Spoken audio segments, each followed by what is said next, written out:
Welcome to the Den, the Dark Entertainment Network. I'm the Gothic Rose, and this is the dark tale of the day. Let me take this moment to reintroduce myself. I am the Gothic Rose, hostess of the Dark Entertainment Network. This is a channel where the news meets conspiracy theories and makes babies in my brain, and it comes out my mouth. I do this because I enjoy it. If you like this type of content, please follow along, because I'm not going to stop. Welcome back, dear fiends of the den, as we continue the haunted history of Hollywood. I am now in 1866 Broadway, because all performance is Hollywood, in my opinion. And there are some new Broadway shows out that I have spoken about yesterday. George Clooney is starring in a new one. We've got Denzel Washington and Jake Gyllenhaal in Othello. All the stars have come out to see them, including Joe Biden. It's been a really good season for Broadway. But let's talk about the plot of The Black Crook. So, in yesterday's episode, I talked about the stars, the ballerinas, and everything that was in this 5.5 hour spectacular called The Black Crook. Now, this was very difficult to find information, but The Black Crook did premiere on September 12th, 1866, in Nilbo's Garden in Manhattan, in Soho on Prince and Broadway. So this is often regarded as the precursor to the modern musical. The story is a Faustian melodrama with elements of romance and comedy. It follows the protagonist Rodolphe, who is tricked into signing a pact with the devilish Count Wolfenstein. The plot weaves through themes of love, betrayal, and redemption, all set against a backdrop of spectacular stage effects and elaborate dance sequences. And the production became famous not only for its storyline, but also for its groundbreaking integration of music, dance, and drama. And it was a massive success, running for a record-breaking 474 performances.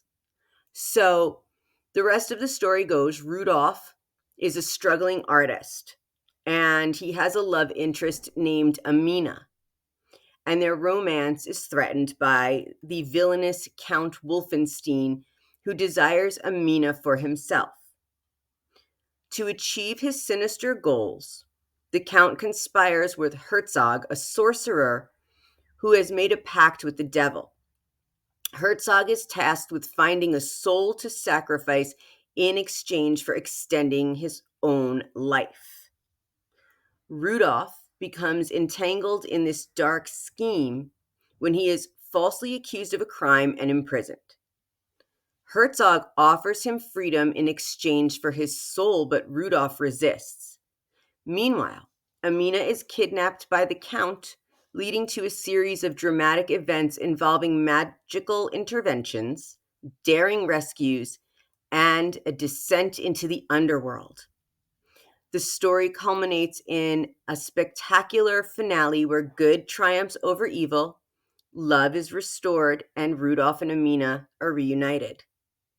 The production's elaborate sets, special effects, and dance sequences, including an iconic aerial ballet, added to its allure and made it a groundbreaking theatrical experience. Now, as I mentioned yesterday, the Black Crook had taken music from all different places and put it together, and the original score and script don't seem to exist anymore.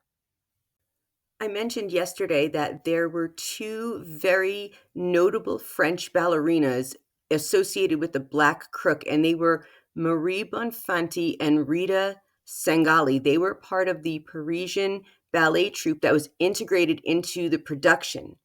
And it said that they added a dazzling element of dance to the show, and their performances were instrumental in elevating the spectacle and contributing significantly to the production's groundbreaking success.